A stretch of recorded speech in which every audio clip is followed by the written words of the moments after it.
মা আয়েশা বলেন, নবীজির অভ্যাস ছিল তিনি সারাক্ষণ জিকিরে রত থাকতেন। ফাযকুরুনি, পরে কি আযকুরকুম, তোমরা আমাকে স্মরণ করো, আমার জিকির করো, আমি আল্লাহ নিজে তোমাকে স্মরণ করব। সুবহানাল্লাহ। ইযা যাকারানি ফি নাফসিহি যাকারতুহু ফি নাফসি ওয়া ইযা যাকারানি ফি মালাইন যাকারতুহু ফি মালাইন খায়রিম মিনহুম। হাদিসে কুদসি। আল্লাহ বলেন, বান্দা যখন আমাকে একা একা স্মরণ করে, আমি আল্লাহ তাকে একা একা স্মরণ করি।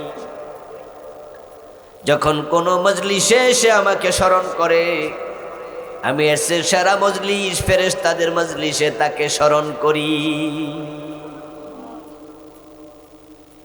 এজন্য আমি একটু তালিম দিলাম,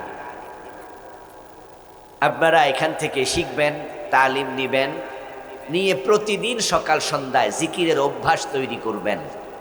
বলেন আমিন। করবেন তো ইনশাআল্লাহ? কোনো কাম নাই, বসে আছেন, সুবহানাল্লাহ পড়েন, আলহামদুলিল্লাহ পড়েন। ঘুম আসছে না, দুরূদ শরীফ পড়েন। قال رسول الله صلى الله عليه وسلم طوبى لمن وجد في صحيفته استغفارا كثيرا। নবীজি বলেন, যার আমলনামার মাঝে অধিক পরিমাণে ইস্তেগফার পাওয়া যাবে, আস্তাগফিরুল্লাহ আস্তাগফিরুল্লাহ আস্তাগফিরুল্লাহ পাওয়া যাবে, আমি নবী তার জন্য সুসংবাদ দিয়ে গেলাম। এই জন্য পড়বেন বেশি বেশি আস্তাগফিরুল্লাহ আস্তাগফিরুল্লাহ আস্তাগফিরুল্লাহ। সাইয়্যিদুল ইস্তিগফার একটা আছে, এটা পড়লে আল্লাহ সব গুনাহ মাফ করে দেয়। সুবহানাল্লাহ। পারেননি এটা? আমি পড়ে শোনাই, এরপরে জিজ্ঞাসা করবো দেখি কয়জনে পারেন। আল্লাহুম্মা আনতা রাব্বি লা ইলাহা ইল্লা আনতা খালাকতানি আনা আবদুক ওয়া আনা লা হাদিকা ওয়াদিকা মাস্তাতা'তু ওয়া আউযু বিকা মিন শাররি মা সানা'তু ওয়া আবু লাকা বিনি'মাতিকা আলাইয়া ওয়া আবু বিযামবি ফাগফিরলি ফা ইন্নাহু লা ইয়াগফিরুদ যুনুবা ইল্লা আনতা। পারেন কি রে ভাই, একজনও পারে না? যারা পারেন তারা হ্যাঁ কোন পারেন? পারার লোক আছে অল্প, সবাই শিখবেন। এটার নাম সাইয়্যিদুল ইস্তিগফার। যত ইস্তিগফার আছে, আল্লাহর কাছে মাফ চাওয়ার যত দোয়া আছে, নবীজি বলছে এটা হলো সবচেয়ে সেরা দোয়া। সুবহানাল্লাহ বলেন। পড়বেন পড়বেন। আমার লেখা 9টা বই আছে, তার মাঝে 9 নাম্বারটা হলো এটা। এটা লিখছি 400 দোয়া এবং জিকির, 400 উপরে লিখছি, 400 কয়েকটা। এখন যেগুলো পড়ছি সবগুলো আছে, হাদিসগুলো আছে। সকাল সন্ধ্যা পড়বেন, নামাজের পরে সালাম ফিরাইয়া সকালে সন্ধ্যায় পড়বেন। এমন দোয়া আমি লিখেছি হাদিস থেকে 30টার মতো। নবীজি নিজে সবগুলো পড়তেন, প্রায়শই পড়তেন। সকালবেলায় কামকাজ নাই, বুড়া মুরব্বীরা আছে না, যারা ঘুমায়ও না, রাতে ঘুম শেষ, আবার রাতে যে ঘুমাইছে তাও ট্যাবলেট খাইয়া ঘুমাইছে, এমন লোক আছে না? এখন সকালবেলা তো কাম নাই, তো বসে বসে পড়েন, কাজে লাগলো সময়। সন্ধ্যাবেলা কাজ নাই, আল্লাহ সময় দিছে, অনেকের অবসর আছে, অবসরটাও নিয়ামত। অবসরটা কি? নিয়ামত। ফাইদা ফারাগতা ফানসাব, অবসর পাও, জিকিরে রত হও, দোয়াতে রত হও, আল্লাহ নবীকে বলছে। তো মাগরিবের পরে কি কি দোয়া আছে হাদিস থেকে, এখানে বইটা লইয়া আমি বাংলা উচ্চারণ সহ দিছি, অর্থ দিছি, সুন্দর করে পড়বেন। মা বাবারে বইটা দিবেন কিনে নিয়া, যে মা এই দোয়াগুলা পড়েন, বৈশা বৈশা বাপেরে দিবেন, নিজেরা পড়বেন। জিকিরে তালিম দিলাম, সাইয়্যিদুল ইস্তিগফার মুখস্থ করে ফেলবেন, আল্লাহর কাছে ক্ষমা চাইবেন। বেঁচে আছেন তাই ক্ষমা চাওয়ার সময় এখনো আছে, নিঃশ্বাস বন্ধ হয়ে গেলে আর ক্ষমা চাওয়ার সুযোগ নাই।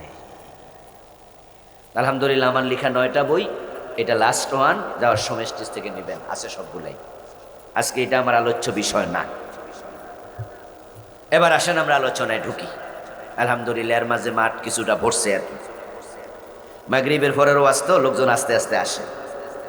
আবার বাংলাদেশের তো 3টা ট্রেন, 6টায়ও জানা, ঠিক না? পাবলিকের জন্য বিশ্বাস করে না হুজুর আসলে কয়টাই, এজন্য মাগরিবের পরে লেখা আছে তাও ভালো করে বিশ্বাস করে না। এজন্য মাগরিব পইরা চা টা খাইয়া অনেকে আইতাছে। মাঠ ভরে যাবে ইনশাল্লাহ, বলেন ইনশাল্লাহ। তবে যখন ভরবে তখন অনেকে আইসা আমারে আর পাবে না, আমি আইসা ওদের পাইলাম না। এজন্য মাইকের আওয়াজ যাদের কান পর্যন্ত দৌড় মারেন, যাচ্ছে দৌড় মারেন তারা। প্রিয় ভাই মহতারাম উপস্থিতি, আমি আপনাদের সম্মুখে পবিত্র কোরআন মাজিদ থেকে সূরাতুল লোকমানের 13 নম্বর আয়াতে কারিমা তেলাওয়াত করেছি। কোন সূরা? লোকমান। খুব পরিচিত না এই নামে? বাংলাদেশে লোক আছে না? আজকের মাহফিলে আসেননি কেউ? একটু হাত তোলা দেন তো দেখি। লোকমান নাই, বাইরে বলে আস। এই লোকমানের ধরে আনা দরকার, যে তোমারে নিয়ে গল্প চলছে, তুমি বাইরে থাকবা কেন? লোকমান নামে আমাদের বাংলাদেশেও শত শত মানুষ আছে। এই নামটা আল্লাহর খুব প্রিয় নাম, যার কারণে আল্লাহ এই নামে কোরআনে সূরা নাজিল করছে। সুবহানাল্লাহ। খুব প্রিয় নাম, কারণ তিনি প্রিয় মানুষ। লোকমান আলাইহিস সালাম ওনার ছেলেকে একদিন কিছু নসিহত করলেন। ওই নসিহতগুলো, উপদেশগুলো আল্লাহ তাআলার কাছে এত ভালো লাগলো, আল্লাহ সেগুলোকে কোরআনের আয়াত বানায়া নাজিল করে দিলেন। এবার বুঝে নেন কেমন মানুষ, যার কথা আল্লাহর কাছে শুধু ভালো লাগে নাই, তার কথাকে কোরআনের আয়াত বানায় লোহে মাহফুজে লিখছে।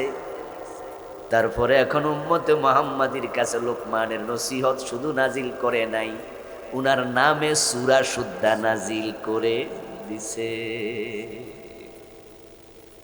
এজন্য তো এই নামে না অনেক মানুষ নাম রাখে। এবং লোকমান আলাইহিস সালাম আল্লাহ তাআলার এত প্রিয় মানুষ যে কিয়ামত পর্যন্ত মানুষ লোকমানের নসিহতগুলো তেলাওয়াত করতেই থাকবে। লোকমান আলাইহিস সালাম ছিলেন আল্লাহর বড় ওলি। তিনি নবী ছিলেন না, ওলি ছিলেন। উনি অনেক বড় পণ্ডিত ছিলেন, এজন্য তাকে আমরা বলি লোকমান হাকিম।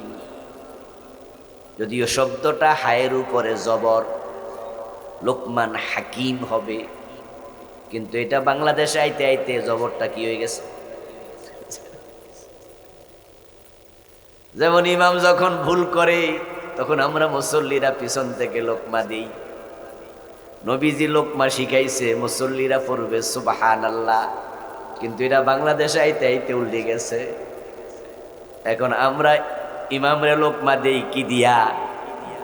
উনি জিডা দিয়া নামাজ শুরু করে আমরা হেডা ফিরাই দেই। قال رسول الله صلى الله عليه وسلم رجال للرجال التسبيح وللنساء التسبيح। নবীজি শিখাইছেন পুরুষ মুসল্লি বলবে সুবহানাল্লাহ যদি ইমাম ভুল করে, আর মহিলা মুসল্লি যদি থাকে তাহলে মহিলা মুসল্লি মুখে কিছু বলবে না, তাসবিহ করবে, হাতের উপরে হাত এভাবে আওয়াজ করবে। আর বাংলাদেশে আইতে আইতে সুবহানাল্লাহ কি হয়ে গেছে? আল্লাহ। তো লোকমান হাকিম আলাইহিস সালাম অনেক বড় পণ্ডিত মানুষ ছিলেন, সম্মানী মানুষ ছিলেন, আল্লাহর বড় প্রিয় মানুষ ছিলেন। উনি ওনার সন্তানকে যে নসিহতগুলো করলো সেগুলো আমাদের কাছে কোরআন আকারে হাজির। আমরা ওনার সন্তান নই, ওনাকে আমরা পাই নাই, উনি আমাদের বাবা নন, কিন্তু উনি যে নসিহা করছে এগুলো আল্লাহর কাছে ভালো লাগছে, তাই আল্লাহ আমাদেরকে বুঝায় এগুলো আমি আল্লাহর পক্ষ থেকে তোমাদের জন্য নসিহা, এগুলো তোমরাও গ্রহণ করো।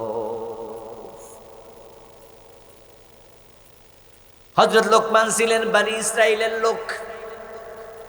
হযরত দাউদ আলাইহিস সালামের যুগে ওনার জন্ম। ব্যক্তিগত জীবনে ছিলেন তিনি একজন গোলাম, দাস। আকৃতিতে ছিলেন বেটে, খাটো, এবং গায়ের চামড়া ছিল নিকশ, কালো। জীবনের প্রথম দিকে তিনি মানুষের ছাগল চড়াতেন। তারপরে জীবনের এক পর্যায়ে এসে তিনি ছিলেন কার্পেন্টার, উনি ছিলেন ফার্নিচার মিস্ত্রি। কিন্তু আল্লাহ উনাকে এমন জ্ঞান দিছে, এলেম দিছে, ওই এলমের বদৌলতে নবী দাউদ আলাইহিস সালামের যুগে উনি বিচারপতি হয়ে গেছে।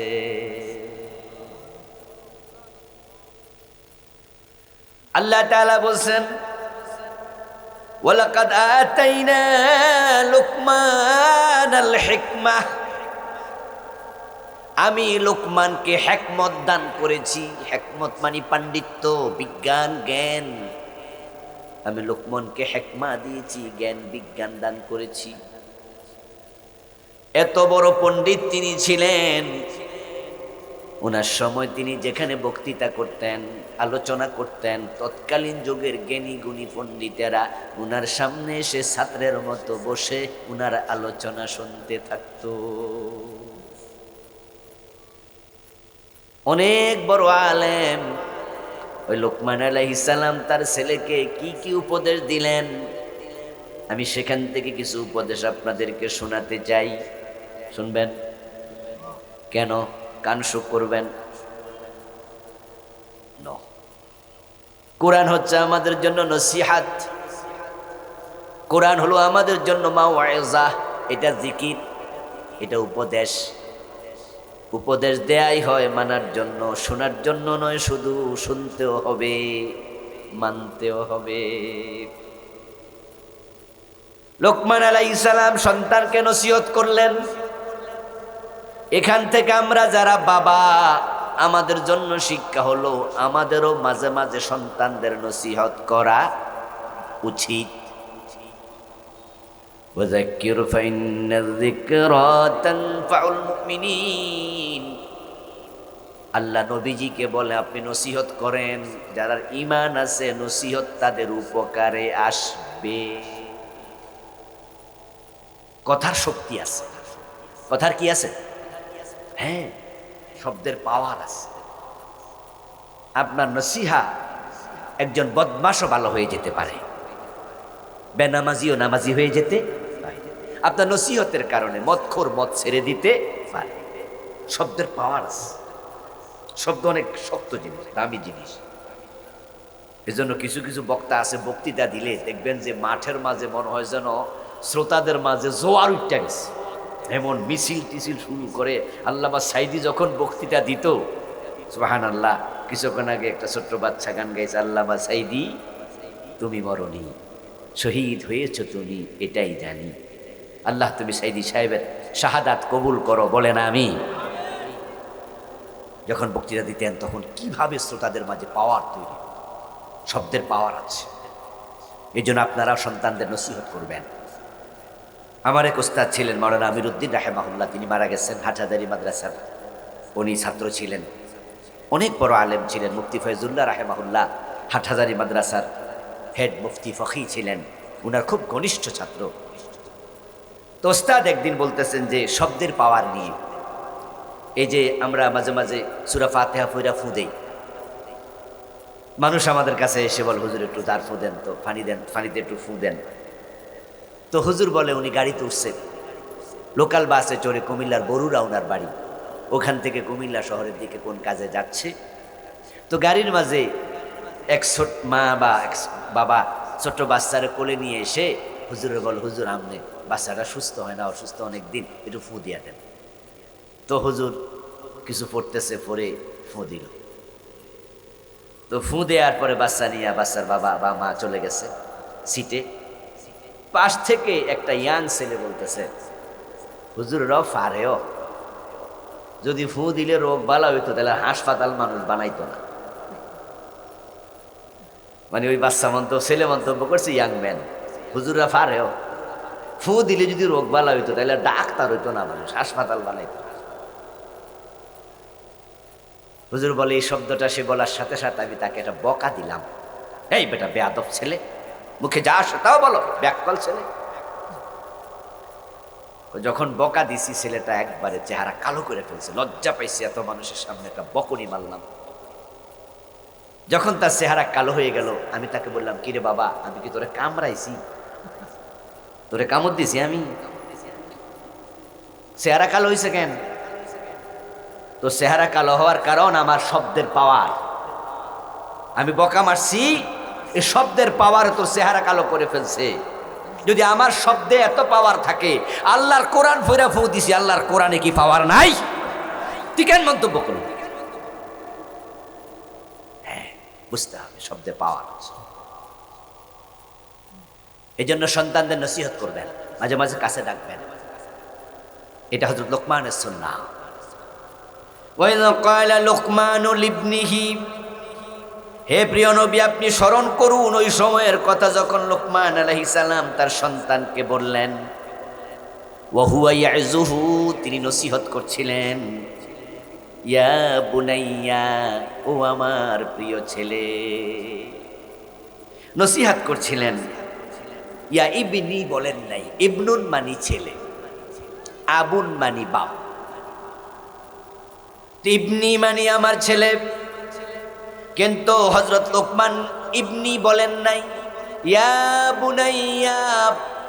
বুনাইয়া হলো তাসগীর, এটা আদর করে মানুষ ডাকে, বাংলা অর্থ হলো আমার কলিজার টুকরা আদরের ছেলে। তাহলে কারোর সাথে যখন নসিহাপূর্ণ কথা হয়, এই কথা হবে মায়ার সাথে, দরদের সাথে, নাকি ধমকাইয়া ধমকাইয়া? ধমকাইয়া ধমকাইয়া নসিহত হয় না। নসিহতের নিয়ম হলো আদর করে হয়। হ্যাঁ, ধমকও দেয়া লাগে, বেয়াদবি করলে ধমক দেয়া লাগবে না? এই যে আমি আপনাদের সাথে কথা বলতেছি, আমি হাসছি, হাইসা হাইসা বলতেছি, আপনাদের সাথে আদবের সাথে বলতেছি, এটা সুন্নাহ। নবীজি মুস্কি হাসতেন, হাসি দিয়ে কথা বলতেন, এবং উনার মতো এত মুস্কি হাসি আর কোনো মানুষ দিতেন না। কিন্তু কিছু কিছু মানুষ আছে উল্টা, 1 ঘন্টা ওয়াজ করলে 1 ঘন্টাতে একটা মুস্কি হাসিও দেয় না, এবং শ্রোতাদেরকে মনে সারাক্ষণ দমকাইতেছে। চেহারার মাঝে সারাক্ষণ একটা বিশাল গাম্ভীর্য।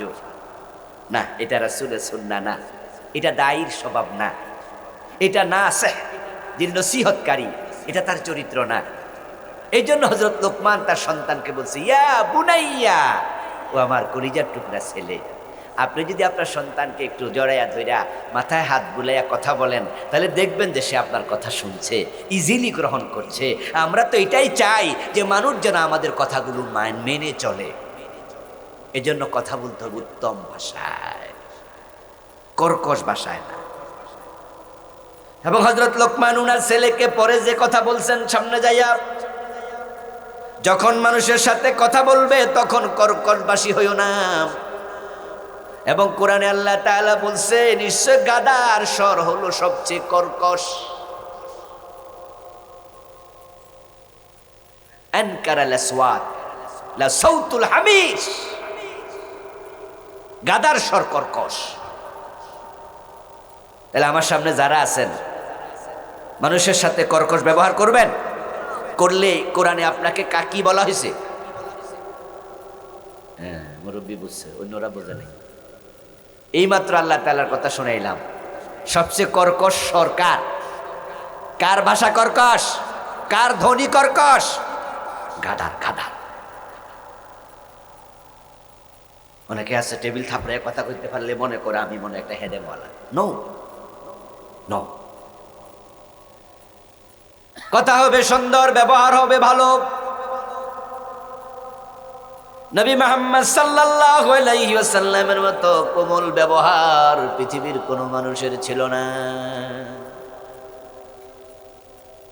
ফাবিমা রাহমাতিন মিনাল্লাহি লিনতা লাহুম ওয়ালাউ কুনতা ফাযযান গালিযাল কলব লানফাদ্দু মিন হাওলিক।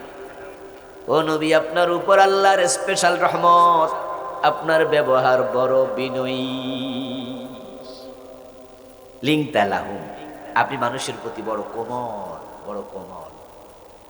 আমার রাসূল কখন কাউকে ধমক দিয়ে কথা বলতেন না। উনার একজন চাকর ছিল, 10 বছর খেদমত করছে, আনাস বিন মালিক রাদিয়াল্লাহু তাআলা আনহু। আনাস যখন রাসূলের চাকর হন, খাদেম হন, আনাসের বয়স তখন 10। নবীজি যখন ইন্তেকাল করেন আনাসের বয়স তখন 20। তাহলে খেদমত করছে কয় বছর? 10। হযরত আনাস বলেন খাদিমতুন নবী সাল্লাল্লাহু আলাইহি ওয়াসাল্লাম 10 সিনিন ফামা ক্বালা লি উফ ওয়ালা লিমা সানাতা ওয়ালা আল্লা সানাত। আমি নবীজির 10 বছর খেদমত করেছি, বয়সে ছোট ছিলাম, কত কাজ করতে বলছে ভুলে করি নাই, কত কাজ করতে রাসূল নিষেধ করছে আমি ভুলে করে ফেলেছি। নবীজি কখনো বিরক্ত হইয়া উফ শব্দ বলেন নাই। কেন করেছ এই প্রশ্নটা পর্যন্ত আমাকে করেন নাই। আর আমরা তো কাজের মেয়ে কথা না শুনলে খন্তি গরম কইরা ফিটে লাগাইয়া দেয়, এমন জালেমও। হাত থেকে পড়ে গ্লাসটা ভেঙে গেছে, কাজের মেয়ে থাপড়াইয়া গাল দাঁত দাঁত ফালাই দিছে, লাল লাল করে গেছে। হ্যাঁ, গ্লাস পরে কেমন তোর হাত? আচ্ছা আপনার কাছে আমি জিজ্ঞাসা করি, গ্লাসটা যে পড়ে গেছে ইচ্ছা করে ফেলাইছে? ইচ্ছা করে কেউ ফেলায় গ্লাস ভাঙে? ভুল আপনার হয় না? আপনি পিছল খেয়ে পড়েন না? আচ্ছা যদি এটা ওই কাজের মেয়ে গ্লাসটা না ভেঙে আপনার নিজের মাইয়া ভাঙতো, এ থাপ্পড় কি দিতেন? আপনি গরিব পেয়েছেন না? গরিব পেয়েছেন।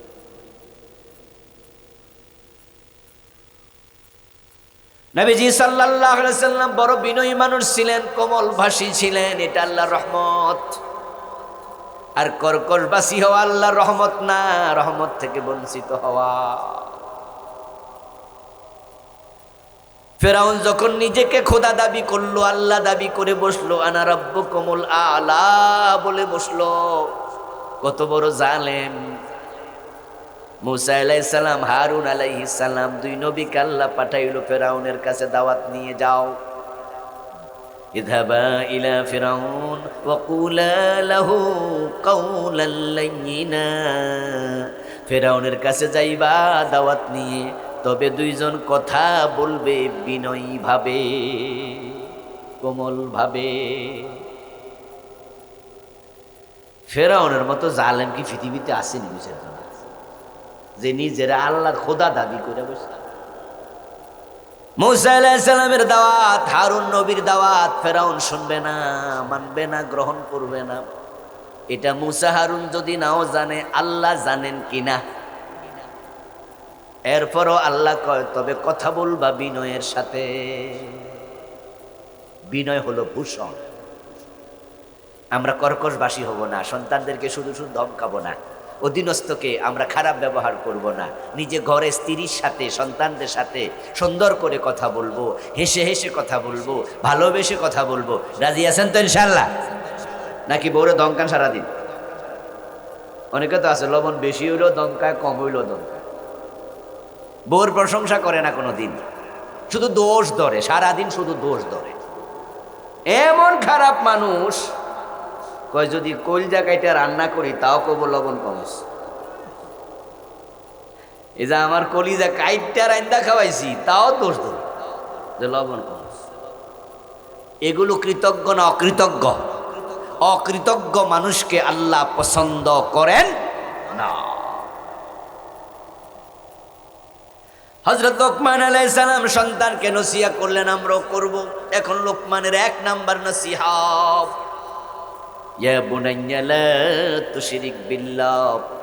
ও আমার কলিজার টুকরা ছেলে, জীবনে কোনোদিন কখনো কোনো জায়গায়, জীবনের কোনো বাকি কোনোদিন কোনো জায়গায় কখনো এক আল্লাহর সাথে কাউকে শরীক বানাইও না। নসিহত করছেন অনেকগুলো। তার মাঝে প্রথমটা হলো শিরিক করো না। যেটা শুরুতে বলে, যেটা প্রথম, যার রুল নাম্বার 1, নিশ্চয়ই ক্লাসের মাঝে তার মেধাই সবচেয়ে বেশি। 10 জন আসামি, তার মাঝে যার রুল নাম্বার 1 নাম্বার আসামি, পুলিশ সবাই আগে তারে খোঁজে, এটাই হলো নাটের গুরু। যেটা শুরুতে থাকে এটার গুরুত্ব অন্যটির চেয়ে একটু বেশি। আল্লাহ তাআলা লোকমানের কথাগুলো নাজিল করলেন। লোকমান 1 নম্বরে বলে শিরিক করো না। তাহলে বুঝতে হবে দুনিয়া যত বর্জনীয় আছে তার মাঝে শিরিকের রোল নাম্বার 1। ইন্না শিরকা লাযুলমুন আযীম। কারণ হলো শিরিকের মতো বড় কোনো গুনাহ আর নেই। এই পৃথিবীতে মানুষ যত গুনাহ করে, চুরি ডাকাতি রাহাজানি চিন্তায় খুন অপহরণ দর্শন চাঁদাবাজি, কত গুনাহ মানুষ করে, সব গুনার তালিকা যদি আপনি করেন 1 নাম্বার গুনার নাম হলো শিরক। কিলা ইয়া রাসূলুল্লাহ আইয়ুল যামবি আকবারু ইনদাল্লাহ ক্বালা শিরকু বিল্লাহ। আশ-শিরকু বিল্লাহ তাজআলা লিল্লাহি নিদ্দান ওয়া হুয়া খালাকাক। ও রাসূল, আল্লাহর কাছে সবচেয়ে বড় গুনাহ কোনটা? রাসূল জবাব দেন, আল্লাহর সাথে অন্যকে শামিল করা, শিরিক করা। তিনি তোমাকে একাই সৃষ্টি করছে। ফি আইয়ি সূরাতিম মা শাআ রাক্কাবাক। তোমাকে বানানোর সময় তোমার 2 হাত এমনে ধরো, 2 হাত এমনে তোলা দেও, দেখবা সমান। 2 পা মাটিতে রেখেছো, দেখো সমান। একটা পা যদি ছোট বড় হতো তুমি আর সাধারণ চলাফেরা করতে পারতে না। 2টা চোখ সমান না হলে একটা টেরা বানায়া দিলে মানুষ তোমার দিকে তাকায়া মুস্কি মুস্কি হাসতো। বিয়া করতে গেলে মাইয়া কইতো টেরা স্বামী বিয়ে করুন। ঠিক না ভাই? আমরা যখন আপেল কিনতে যাই, দোকানের মাঝে আপেল কেনার সময় আমরা একটু চাইয়া কিনি না? যেটা ফোকার দাগ আছে কিনি না, সরাই দেই। এই দোকানদার, এটা সরাই, এটা দিও না। তোমার 1 চোখ যদি কানা হতো, একটা ছোট হতো, তাহলে ওই মাইয়ার বাবা তোমারে বাইসা সরাইয়া দিত, জামাইয়ের কাতারে তোমাকে রাখা হতো। আল্লাহ তোমাকে বানানোর সময় কারো পরামর্শ নেয় নাই। উনি নিজে তোমাকে যেমনে বানাইলে সুন্দর হবে ওভাবে বানাইছে। আল্লাহ যদি একা বানায়, ওই আল্লাহর সিফাতের সাথে, গুণের সাথে, জাতের সাথে তুমি অন্যকে শামিল করো না, এটা আল্লাহ সহ্য করে না। আল্লাহর কাছে শিরিক হলো সবচেয়ে বড় গুনাহ। তাই কোনো মানুষ যখন শিরিক করে, আল্লাহ তার জন্য জান্নাত হারাম বানায়া দেয়। ومن يشرك بالله فقد حرم الله عليه الجنة ومأواه النار وما للظالمين من أنصار। এটা কোরআনের আয়াত। আল্লাহ নিজে বলছেন যে আল্লাহর সাথে শিরিক করে আল্লাহ জান্নাত হারাম বানায়, আর তার জন্য থাকার জায়গা, বাসস্থান আল্লাহ জাহান্নাম বানায়া দেয়, এবং মুশরিকের জন্য হাসরের ময়দানে কোনো সাহায্যকারী নাই। দুনিয়া মানুষ যতই গুনাহ করুক, সব গুনাহ মাফ হওয়ার সম্ভাবনা আছে, কিন্তু শিরিক নিয়ে মারা গেলে শিরক মাফ হওয়ার কোনো সুযোগ আল্লাহ রাখেন না। 100 জন খুন করে তারপরে জান্নাত পেয়ে গেছে, এমন হাদিসও শুনছেন না আপনারা? এটা কিন্তু বুখারীর হাদিস, বুখারীতে আছে। বনি ইসরায়েলের এক ব্যক্তি 99 জন খুন করছে। তারপরে বেটার মনে হঠাৎ করে চিন্তা আইছে, আরে এত মারামারি করি, এভাবে হয় না রে, ভালো হয়ে যাবো, ঠিক আছে। এখন ভালো কেমনে হয়, তাওবা কেমনে করে বোঝে না। তাই এলাকার এক বড় হুজুরের কাছে গেছে, যে হুজুর কই, হুজুর আমারে চিনেননি। হুজুর কই কেডা তুমি? কই যে অমুক ডাকাত। কই কসকিরা আমার বাড়িতে আইসোস কেন? কই হুজুর আমি তো 99 জন খুন করছি, তবে আমি আর খুনাখুনিত নাই, আমি এখন তাওবা করতে আইছি। এখন তাওবা করার সিস্টেম কি? হুজুর কই বাইরে গুনি, তুই আমার চোর সামনে তুই যা। হুজুর আসলে তো তেরা টাইপের, এতজন খুন কইরা তোর আবার কিসের তাওবা? বাইর। ও বেটা কয় তাহলে তওবা যদি নাই করি 100 ফুরাইয়া যাই, সেঞ্চুরি পূর্ণ করি। ও বেটার পকেট থেকে ছুরি বাইর কইরা হুজুরের পেটে দিয়েছে ঢুকাই। কতজন হলো? 100। নবীজি বলেন তারপরে 100 ফুরাইয়া বাড়িতে আইছে। কিছুদিন পরে মাথায় ঢুকছে, এই রে মইরা যদি যাই, উপায় তো নাই, তওবাটা করলে তো ভালো ছিল। আরে হুজুরের বাড়ি গেছে, যাইয়া কই হুজুর আমি 100 জন খুন করছি, তবে তওবা করতে চাই, সুযোগ আসেনি। হুজুর ছিলেন ভালো, বড় মনোওয়ালা, মাসালা ভালো জানেন। তিনি জানে মানুষের গুনাহ যদি পাহাড়ের চূড়া পরিমাণ উঁচু হয়, আল্লাহর ক্ষমা আকাশ পরিমাণ উঁচু। লা তাকনাতু মির রাহমাতিল্লাহ ইন্নাল্লাহা ইয়াগফিরুয যুনুবা জামিআ। সুবহানাল্লাহ পড়েন। হুজুর বলছে হ্যাঁ হ্যাঁ তাওবা করা যায়, সিস্টেম আছে। হাদিসের শেষ অংশ হলো এই লোকটা পরে জান্নাতি হইছে। ও দোস্ত, কিন্তু শিরিক করে মরো না। ইন্নাল্লাহা লা ইয়াগফিরু আন ইউশরাকা বিহি ওয়া ইয়াগফিরু মা দুনা যালিকা লিমান ইয়াশা। কোরআনের আয়াত। নিশ্চয় আল্লাহ শিরিক করলে ক্ষমা করবেন না। শিরিক ছাড়া যত গুনাহ আল্লাহ চাইলে সব ক্ষমা করে দেবেন, শিরকের ক্ষমা নাই। এজন্য হযরত মুআজ বিন জাবাল রাদিয়াল্লাহু তাআলা আনহুকে প্রিয় নবী একদিন বলতেছেন, মুআজ, নবীজি ওটের পিঠে পিছনে বসা, সামনে রাসূল বসা, একই বাহনে বসা। মুআজ পিছনে, রাসূল বলে ইয়া মুআজ, ও মুআজ। উনি বলে লাব্বাইক ইয়া রাসূলুল্লাহি ওয়া সাদাইক। হুজুর আমি হাজির আছি, কি বলতে চান বলুন। আমার কাছে ওহী পাঠাইছি, আপনার কাছে ওহী পাঠাইছি। ওহির মূল কথা হলো, যদি শিরিক করেন আপনি রাসূল হইয়া, যদি আপনি শিরিক করেন, লাইন আশরাকতা, ওয়াহিদে মুযাক্কারে হাজির, সিগায়ে খেতাব, জমিরে খেতাব। যদিও রাসূল শিরিক করার কোনো সম্ভাবনা নাই, উনি তো মাসুম, কিন্তু আল্লাহ রাসূলকে কয় যদি আপনিও শিরিক করেন, লা ইয়াহবাতান্না আমালুক। লামে তাকিদ নুনে সাকিলা, শব্দ বড় শক্ত, ওয়েটফুল। অবশ্যই অবশ্যই আপনার আমল নামায় যত সওয়াব আছে 1 সেকেন্ডে সব বাতিল। ওয়ালা তাকুনান্না মিনাল খাসিরিন। শুধুমাত্র সওয়াবই বাতিল হবে না, আপনি নিজেও বাতিল, আপনি ক্ষতিগ্রস্ত। অর্থাৎ শিরিক করলে আপনার ঈমান আমল সব শেষ। শিরিক এবং ঈমান এক কলবে একসাথ হয় না। তাই মুআজকে রাসূল বলে মরতে রাজি হইও, জ্বলতে রাজি হইও, শিরিক করতে রাজি হইও না। শিরিক করলে ঈমান শেষ। আর ঈমান যার থাকে না, আমলও থাকে না। ঈমান হলো এক, আমল হলো ডান পাশে শূন্য। ঈমান হলো একের মতো, আমল হলো ডানে শূন্যের মতো। এক যদি থাকে, একের ডানে একটা শূন্য দিলে কত? 2টা দিলে, 3টা দিলে, কিন্তু এক মুছে দেন, সব শেষ। লা ইয়াহবাতান্না আমালুক। শিরিক করলে আমল বাতিল হয়, কারণ ঈমানই থাকে না। এমন আশ্চর্য গুনাহ আর দ্বিতীয়টি নেই। এমন আশ্চর্য গুনাহ আমি আর দেখি না। আপনি 5 ওয়াক্ত নামাজ পড়েন, এই যে আজকেও আলহামদুলিল্লাহ আমরা 4 ওয়াক্ত অলরেডি অনেকে পড়ে ফেলছি, ঠিক না? ফজর, জোহর, আসর, মাগরিব।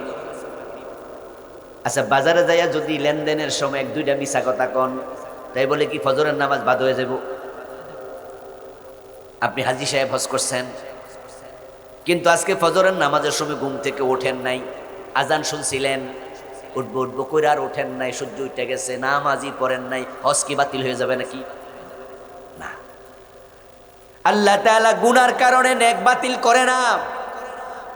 গুনার জায়গায় গুনাহ লিখে, নেকের জায়গায় নেক লেখে। আমলনামা 2টা।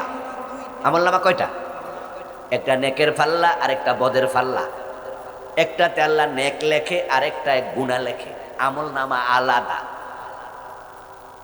এই জন্য মিছা কথা কইছেন, মিছা কথার গুনাহ লেখা হবে। আবার নামাজ পড়ছেন, নামাজের সওয়াব লেখা হবে। 2টা আবার ওজন করে দেখবে কোনটা বেশি কোনটা কম। ফাম্মা মান সাকুলাত মাওয়াজিনুহু ফাহুয়া ফি ঈশাতির রাদিয়া ওয়া আম্মা মান খাফফাত মাওয়াজিনুহু ফাউম্মুহু হাবিয়া। ওজন হবে। আপনি আজকে ফজরের নামাজ কাজা করলেন, তাই আপনার হজ আল্লাহ বাতিল করবে না। গুনার কারণে আল্লাহ সওয়াব বাতিল করে না। কিন্তু শিরিক এমন আশ্চর্য গুনাহ, একটা শিরিক করলে সাথে সাথে 30, 40, 50 বছরে যত নেক ছিল এক মুহূর্তে সব বাতিল। এবার বোঝেন শিরিক কত খারাপ জিনিস। এই জন্য লোকমান আলাইহিস সালাম বলছেন, ইন্না শিরকা লা যুলমুন আযীম। এটা আল্লাহর কাছে এত পছন্দ। এই জন্য আল্লাহ তাআলা কি বলেন, নবীজি সাল্লাল্লাহু আলাইহি ওয়াসাল্লাম বলছে হাদিসে কুদসি, আল্লাহ তাআলা বলেন, ইয়া ইবনা আদম ইন্নাকা লাওয়াতাইতানি বিকুরাবিল আরদি খাতায়া সুম্মা লাকিতানি লা তুশরিকু বি শাইয়া লাতাইতুকা বিকুরাবিহা মাগফিরা। ও আদম সন্তান, হাদিসে কুদসি আল্লাহ কয়, ও আদম সন্তান, দুনিয়া যত মাটি আছে, পাহাড় আছে, সব পরিমাণ গুনাহ যদি তোমার আমল নামায় থাকে, আর আমি খুঁজা দেখি কোনো শিরিক নাই, তাহলে আমি ওটাও মাফ করব। কিন্তু একটা শিরিক থাকলে আর ক্ষমা।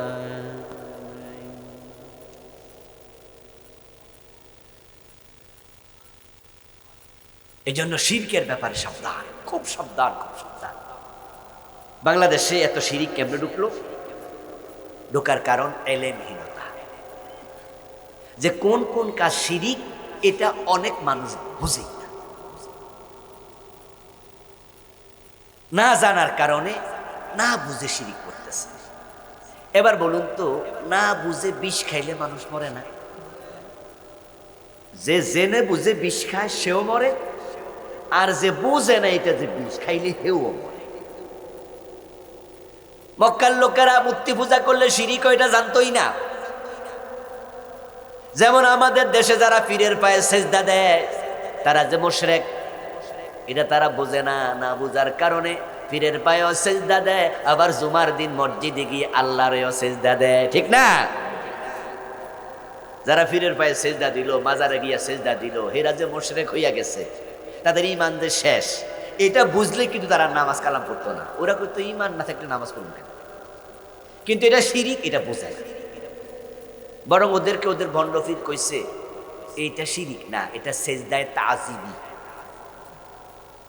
যারা পীরের পায়ে সেজদা দেয় তারা এটার নাম দেয় সেজদায়ে তাজিবি।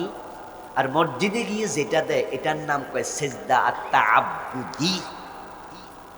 তারা দুই ভাগে ভাগ করে। আপনারা দেনও না, আপনারা ভাগ করেন না, জানেন না। হেরা কিন্তু জানে। ওই যে আমরা বলি পীরের পায়ে সেজদা দাও, তুমি মুশরিক, তখন কয় আরে শরীয়তের মৌলবি, তুমি বোঝো না, এটা সেজদায়ে তাজিবি। এরা ভাগ করছে, দুই ভাগ করছে। এবং তারা তখন দলিল দেয়, তাদের পীর বাবা কইছে যদি আল্লাহ ছাড়া অন্যকে সেজদা দিলে শিরিক হতো, তাহলে ফেরেশতারা আদম নবীরে যে সেজদাটা দিল, তাহলে ফেরেশতাও তো মুশরিক।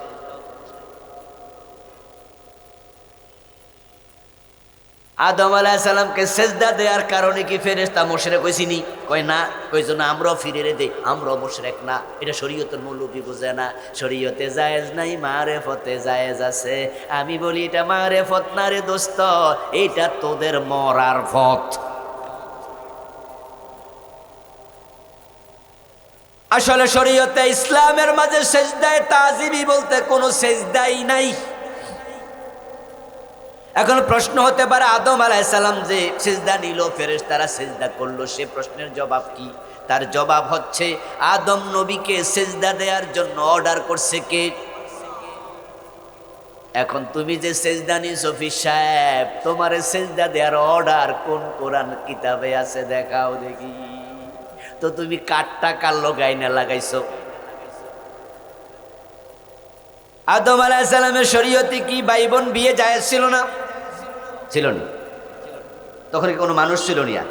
এজন্য এই জোড়া ছেলে ওই জোড়ার মেয়ে ক্রস বিয়া। আচ্ছা, এই যুক্তি দিয়া কি ওই ভণ্ড পীর নিজের বোন বিয়া করতে পারবো? তো তুমি ওই যুক্তি আনানো কেন? আদম আলাইহিস সালামকে ফেরেশতারা সিজদা করেছে, এই কথাটা কি আবু বকর সিদ্দিক আগে জানছে না আমরা আগে জানছি?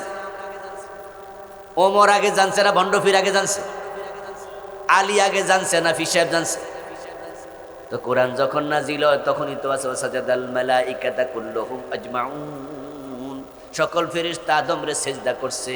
তো এই দলিল দিয়া যদি ফিরকে সেজদা করা যায় যত সেজদায়ে তাজিমি নাম দিয়া, তাহলে তো সাহাবারা নবীকে সেজদা করতো সবচেয়ে বেশি, কারণ নবীর চেয়ে বড় কোনো ফির নাই, আবু বকর ওমরের চেয়ে বড় কোনো মুরিদ নাই।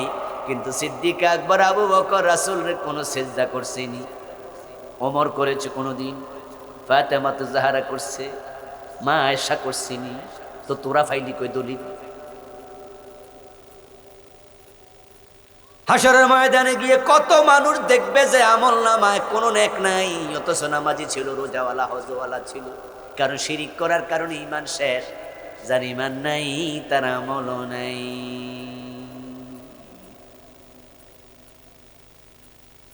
এই যে আমরা আপনারা আমার সামনে বসে আছেন, কোরআন মাজিদ আল্লাহ তাআলা আপনাদের কত সূরা নামের 88 নম্বর আয়াতে বলছে, ওয়ালা ওয়াশরাকু লা হাবিতা আনহুম মা কানু ইয়ামালুন। যদি এই লোকগুলো শিরিক করে আমল নামায় যত নেক ছিল সব একসাথে বরবাদ। বিয়ের সময় 500 মানুষ দাওয়াত দিছেন, 1000 মানুষ দাওয়াত দিছেন, ছেলের বিয়ে, মেয়ের বিয়ে, সেখানে দধি খাওয়াবেন, তাই সেখানে আপনি 10 মণ দুধ সংগ্রহ করে বড় ড্রামে রাখছেন, একবারে বিশাল গামলায়। আর যদি কুত্তা মুখ দেয়, একবার মুখ দিলে তো 10 মণ শেষ, জায়গা শেষ। শিরিক এসছে আরো জঘন্য। কেমনে আরো জঘন্য এবার শোনেন। কুত্তা যদি মুখ দেয় সে গামলায়, তাহলে সে দুধ হারাম হয়, গামলা হারাম হয় না। গামলার ব্যাপারে মাসালা হলো, এটা 6 বার পানি দিয়ে দো, 7 বার মাটি দিয়ে ঘষা দেও, সপ্তম বার যদি 7ম বারে মাটি দিয়ে ঘষা দেও, ওয়াফিরু সামেনা বিতরা, কোন হাদিস আছে 8ম বার মাটি 7 বার পানি, তাহলে তুমি ওই পাত্র ব্যবহার করো, অসুবিধা নাই। তাহলে কুত্তা মুখ দিলে পাত্রের বস্তু হারাম হয়, পাত্র হারাম হয় না।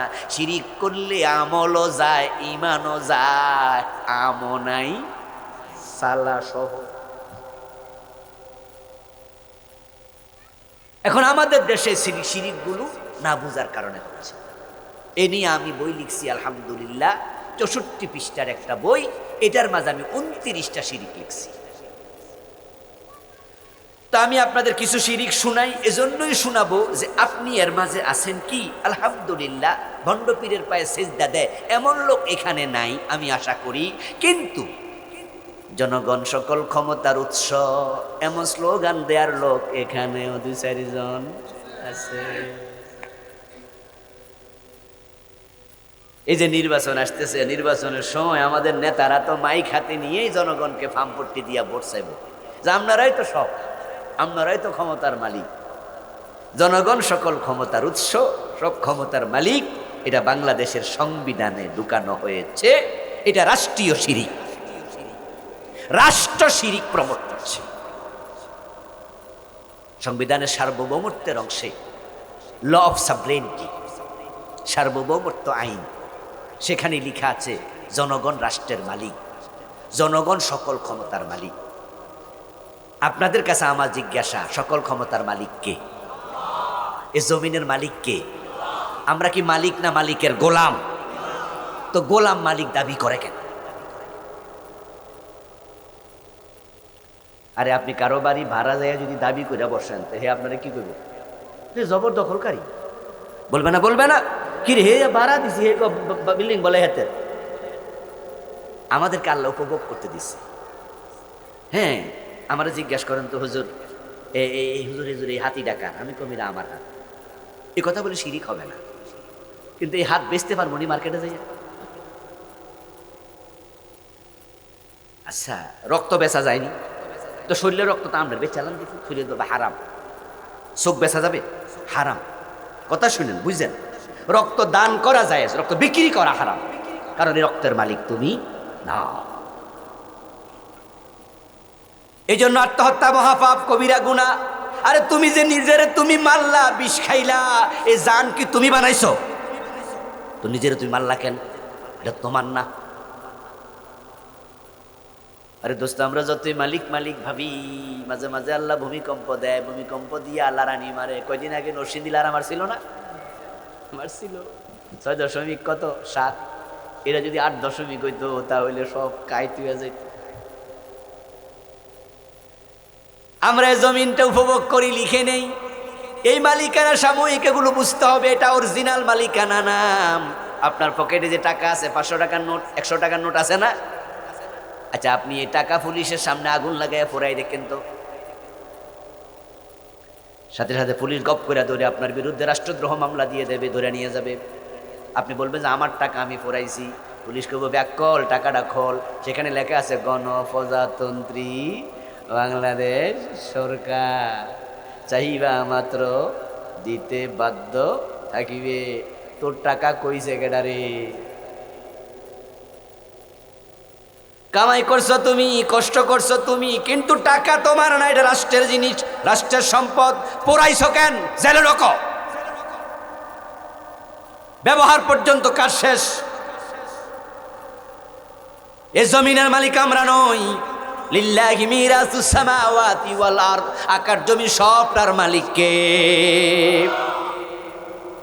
তো জনগণ সকল ক্ষমতার উৎস যদি কও, তাহলে কুলিল্লাহুম্মা মালিকাল মুলকি তুতিল মুলকা মান তাশা ওয়া তানজিউল মুলকা মিম্মান তাশা। তোমার চিন্তা এই আয়াতের উল্টা হয়ে যায়। কোরআনের আয়াতের সাথে পেশ লাগাইলে ঈমান শেষ।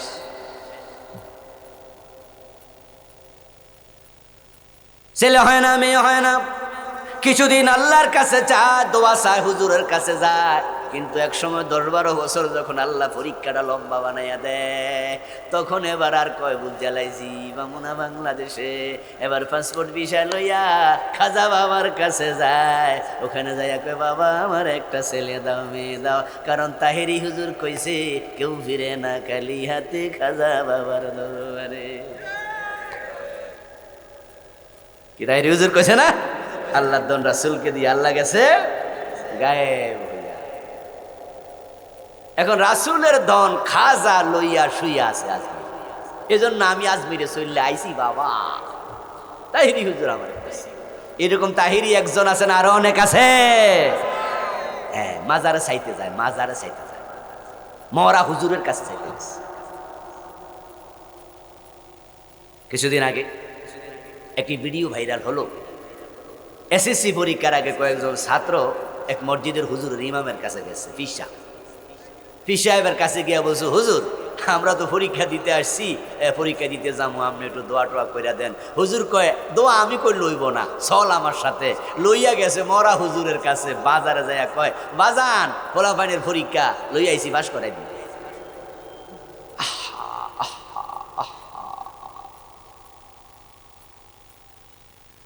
ও দোস্ত বলেছি, বোঝে না এটা যে শিরিক, বোঝে না। ওই লোকটা কিন্তু খাজা বাবার কাছে ছেলে মেয়ে চাইলো, চাওয়ার পর জোহরের আজান, আজানের পর আবার সে নামাজে দাঁড়াইয়া কয় ইয়্যাকা না'বুদু ওয়া ইয়্যাকা নাস্তাঈন। আল্লাহ আমি শুধু তোমার গোলামি করি, শুধু তোমার কাছে প্রার্থনা করি। আর সের মালিক কয় মিথ্যুক, এইমাত্র খাজা বাবার কাছে চাইলি। মানে এই যে পীরের কাছে সন্তান চাইলে শিরিক হয়, বেটা বুঝেই না। আসলে শিরিকটা কি? শিরিক হচ্ছে যাহা শুধু আল্লাহর জন্য খাস, তাহাতে অন্যকে শামিল করা। আপনাদের কাছে আমার জিজ্ঞাসা, সন্তান দেয়ার মালিক কে? এই মালিকানা কি দুনিয়ার কারো আছে? আর পৃথিবীর কত ডাক্তারের নিজেরই সন্তান হয় না, কারণ ডাক্তার সন্তান দিতে পারে না, ওষুধ দিতে পারে।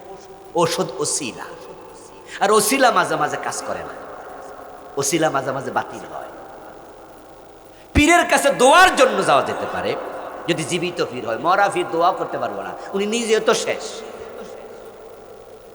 মরার পরে সব শেষ। ভুল বোঝো না মুসলমান, ভুল বোঝো না। কই না, মরার পরও ক্ষমতা আছে। আরে ব্যাককল, যে লোকটা আল্লাহর ওলি, বড় আলেম, ঠিক আছে, সব আমি মেনে নিলাম, কিন্তু যখন মরে যায় তখন তিনি কি শটান শুয়ে থাকে না? খাটের মাঝে শুয়ে আছে না? নিজের গোসল নিজে করতে পারে, নিজের কাপড় নিজে খুলতে পারে, নিজের কবরে নিজে নামতে পারে। তো বেড়া তো অন্যের উপর ভরসা করে, মরে গেছে, সব শেষ, সব শেষ। উনি ভালো মানুষ, তিনি শুয়ে আছে কবরে, তার কবর হয়তো জান্নাতের টুকরা, আমার কোনো আপত্তি নেই, তিনি আল্লাহর ওলি। গোলাপ শাহ বলেন, কেল্লা শাহ বলেন, উনি আল্লাহর ওলি, আমি জানি না, হতে পারে তিনি আল্লাহর ওলি, কিন্তু তুমি যে তার কাছে চাইছো, সে তো কিচ্ছু জানে না, দুনিয়ার সাথে কোনো সম্পর্ক তার আর নাই। আর কত কয় নাম্বার ব্যাক কল, খাজা বাবার কাছে যদি তুমি গেলা, মাইনুদ্দিন চিশতি রহমতুল্লাহ আলাই, উনাকে আমরা ভালোবাসি, সম্মান করি। মাইনুদ্দিন চিশতি তো আরবের মানুষ ছিলেন, আরবের মানুষ ভারতে আসছে দিন প্রচারের জন্য। হযরত শাহজালাল বাড়ি ইয়ামান ছিল না, ইয়ামান থেকে আসছে আমাদের সিলেটে। আচ্ছা, আরবের মানুষ কি বাংলায় কথা কয় না আরবিতে কয়? তো তুমি যে কইলা বাবা ছেলে দাও, তোমার কথা বুঝিনি।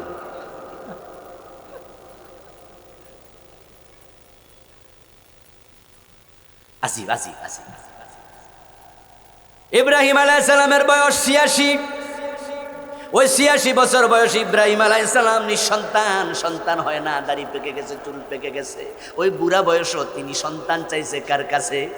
রব্বি হাবলি মিনাস সালিহিন ফাবাশশারনাহু বিগুলামিন হালিম। ইব্রাহিম আলাইহিস সালামের ইন্তেকালের ২৫০০ বছর পরে কোরআন নাযিল হয়। মানে আজ থেকে ৪০০০ বছর আগে ইব্রাহিম আলাইহিস সালাম ইন্তেকাল করছে। তো উনার ইন্তেকালের ২৫০০ বছর পর যদি কোরআন নাজিল হয়, এই কোরআনের মাঝে উনি যে আল্লাহর কাছে সন্তান চাইছে, এই কথাটা আল্লাহ নাজিল করে আমাদেরকে কাহিনী শোনায় না। উনি আল্লাহ বুঝায়, আমার ইব্রাহিম কোনো ব্যক্তির কাছে চায় নাই, কোনো মাজারে যায় নাই, এখানে যায় নাই, ওখানে যায় নাই, চাইছে কার কাছে? তো তোমাদের সন্তান না হইলে তোমরাও চাইবা কার কাছে? আল্লাহ কাউকে তাড়াতাড়ি দেয়, কাউকে একটু দেরিতে দেয়। ঠিক না ভাই? ঠিক না ভাই? দেখবেন সব জিনিসে দেখবেন, কেউ তাড়াতাড়ি পায়, কেউ দেরিতে পায়। দেখবেন যে কোনো কোনো বাচ্চা ১৫ দিন পরে, জন্মের ১৫ দিন পরে হাসে, আবার কেউ ২.৫ মাসও হাসে না। কারো কারো জন্মের আগে দাঁত উঠে যায়, শোনেন নাই যে মায়ের পেট থেকে একটা দাঁত উঠে যায়, কারো কারো ৯ মাসে ওঠে। কোনো কোনো বাচ্চা ৬ মাসে হাঁটে, কেউ দেখবে যে ৮ মাস, ৯ মাস, ১ বছর পরে হাঁটে। কেউ চাকরি করতেছে, ভালো হয় না, কিন্তু দেখা যায় কেউ তাড়াতাড়ি চাকরিতে সফল। কেউ বিয়ে করছে ৬ মাস পরে, ৮ মাস, ৯ মাস পরে বাচ্চা হয়ে যায়, আবার কেউ ৫ বছর পরে হয়। এরকম পরীক্ষা আল্লাহ করে না। তুই খাজা বাবার কাছে কেন গেলি? দেয়ার মালিক তো আল্লাহ। তো যাহা আল্লাহর জন্য খাস, এটাতে অন্যকে শামিল করার নাম হলো শিরিক। তাইলে এবার বলুন তো, ইবাদত কার জন্য হবে? চুপ থাকা যাবে না, বলেন সকল ইবাদতের মালিক কে? তো সেজদা কি ইবাদত না? তো সেজদা পীরকে দিলি কেন, মাজারে দিলি কেন? এটা তো শুধু আল্লাহ। আচ্ছা, এতক্ষণ পর্যন্ত ওয়াজ কিন্তু বেশি গায়ে পড়ে নাই, মোটামুটি হালকা হালকা পড়ছে। এবার একটা শক্ত ওয়াজ করে করমু। আল্লাহ কোরআনে বলেন, আলা লাহুল খালকু ওয়াল আমর ইনিল হুকমু ইল্লা লিল্লাহ। দুনিয়ার মানুষ শোনো, সাবধান, আলা হরফে তাম্বি, আলা আমাহা, হরফে তাম্বি, সাবধান। কে বলতেছে? সাবধান, সাবধান। সাবধান কখন বলে? যখন সামনে কিছু বিপদ টিপদ। দেখবেন যে যেখানে বিদ্যুতের বড় বড় ট্রান্সফরমার আছে, এখানে লেখা থাকে সাবধান, বিপজ্জনক। থাকেনি? থাকেনি? সতর্কবার্তা। আলা লাহুল খালকু ওয়াল আমর, সাবধান। এবার আল্লাহ বলে, শোনো, সৃষ্টি যার, আইন চলবে শুধুই তার। আইনের মালিক কে? ইনিল হুকমু ইল্লা লিল্লাহ। আল্লাহ ছাড়া কারো আইন চলবে না। এবার আপনাদের জিজ্ঞাসা করবো, জবাব দে, সৃষ্টিকার? আরো জোরে, সৃষ্টিকার? আইন চলবে কার? ৫৪ বছর বাংলাদেশ আল্লাহর আইনে কয়দিন চলছে? আল্লাহর আইনের ভিতরে মানুষের আইন ঢুকাইলেও তো শিরিক হয়ে যায়।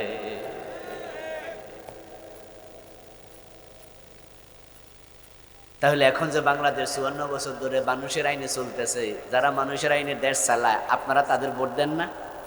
তা আপনার ইমান থাকবো নি? তার সহযোগী আপনি। খুব জটিল। আমরাও আছি এক বিপদে। ওয়াজ আসার আগে আগে আমাদেরকে কানে কানে কয়, হুজুর সব কথা কইেন না, বুঝছেন? সব ওয়াজে কয় না, কিছু কিছু ওয়াজে। আর আগে তো ওয়াজ করতে দিতই না, এই মনোহর দিতে আসতে পারি না, ঠিক না? কি দৌড়ানি মারছে গো আইলে।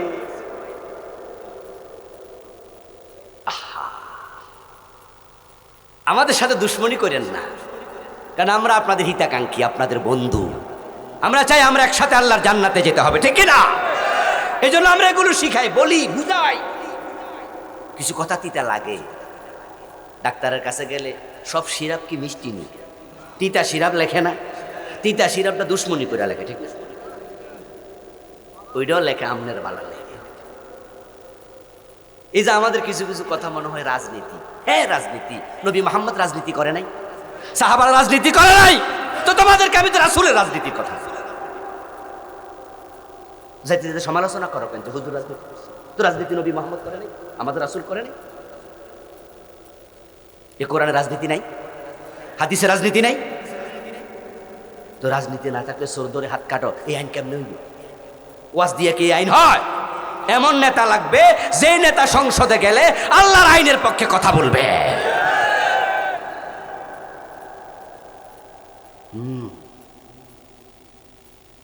আমার দোস্ত, আপনি আল্লাহ তাআলার আইনের সাথে অন্যের আইন যখন মিশাবেন তখন ঈমান চলে যায়।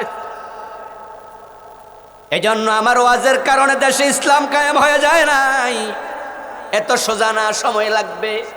ইসলাম কায়েম হোক আর না হোক, আমি আল্লাহ ছাড়া কারো আইন মানবো না, মানি না। এটা বলতে বলতে মরতে চাই, কারণ ঈমান হারা হয়ে মুশরিক হয়ে মরতে চাই না।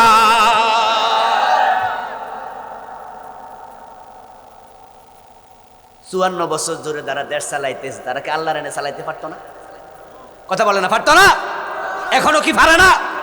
কিন্তু চালায় না কেন? কারণ তারা জানে আল্লাহর আইনে দেশ চালাইলে অসুবিধা। এই একজনে কইছে লস হইব। লস কি জানেননি? আল্লাহর আইন আসলে সিনেমা হল থাকবে না, তো সিনেমা হলের মালিকরা লস না? আল্লাহর আইনে আর সুদী ব্যাংক চলবে না, সুদী ব্যাংকের মালিকের লস না? আল্লাহর আইন আইলে চুরি করলে হাত কেটে দিব, চোরের কি বিশাল লস না? তো হাত না থাকলে ভাত খাইব কি দিয়ে? বিশাল সমস্যা। ইসলাম আসলেই তো মুসিবত। আল্লাহর আইনের দেশ চললে তো আর মদের বার থাকবে না, আসিবে চালু হবে, পিঠের চামড়া তুলে রাখবে। মাদকের পক্ষে আপনারা কেউ আছেন? মদ কি ভালো জিনিস? বরং এটা নিকৃষ্ট জিনিস। এটা মানুষকে পাগল বানাবে, তার ব্রেন লোক করবে। এই জন্য মদকে খমর বলে। খমর মানে চাল্লাজি খামিরুল আকলা, যেটা আকল ঢেকে ফেলে। মদ খাইয়া নিজের মেয়ের গায়ে হাত দেয়, এমন জালেমও মাসিনে না বসিনে। মদ খাইয়া লুঙ্গি ফুঙ্গি খুলে খায়, হয় না ভাই? হয় না? এর মাথা ঠিক নেই তো। এমন জিনিস কেন খাও? মদ খাইয়া আইসা কারেন্টের খাম্বা ঠেলে, কারেন্টের খাম্বারে কল লর। আহারে মুসলমান, মদের টাকা না দেয়াতে বাপের গায়ে হাত তোলে, মায়ের গায়ে হাত তোলে এমন জালেম সন্তান আছে। ওই সিদ্দিকে তাকাও, মা বাবা দুজনকে হত্যা করেছে মদখোর মেয়েটা, মাত্র ক্লাস 9-এ পড়ে। এই মাদক বাংলাদেশ থেকে আমরা তাড়াতে চাই, কিন্তু 54 বছর দেশ যারা চালাইছে তারা মাদক তাড়ানোর চেষ্টা করে নাই। যদি বলে করছি না, মিথ্যু, তারা মিথ্যু। কারণ তারা একটা অফিস বানাইছে মাদকের বিরুদ্ধে, ওই অফিসের নাম দিছে মাদক নিয়ন্ত্রণ অধিদপ্তর। আমরা কি নিয়ন্ত্রণ চাই না নির্মূল চাই? নিয়ন্ত্রণ মানে কি বন্ধ না কিছু কিছু চলে? তো এরা অফিসে তো বানাইছে কিছু কিছু চলে। তো জিরো টলারেন্স বলে, মিথ্যা কথা বলতেছে। আরে ভাই, আপনারা যখন ঢাকা রওনা দেন, কিছু কিছু বাস আছে দেখবেন যে এমন জোরে চালায়, ওরে বাবা রে বাবা, মাঝে মাঝে স্পিড ব্রেকারের উপরে উঠলে পিছনের মানুষ লাফ দেয় ফুটবলের মতো। তখন আমরা বলি, এই ড্রাইভার গাড়ি নিয়ন্ত্রণে চালাও। কি চালাইতেছো ভাই? নিয়ন্ত্রণ মানি কে স্টার্ট বন্ধ করে দাও। তো ড্রাইভারও বোঝে যে নিয়ন্ত্রণ মানি 60-70। আমরা যারা বলি, আমরাও বুঝাচ্ছি যে নিয়ন্ত্রণ মানে 50-60-70-এ চালাও, 180-তে চালাইও না। তো যখন মদখোররা দেখে মাদক নিয়ন্ত্রণ অধিদপ্তর, এরাও বোঝে 60-70-এ চলো।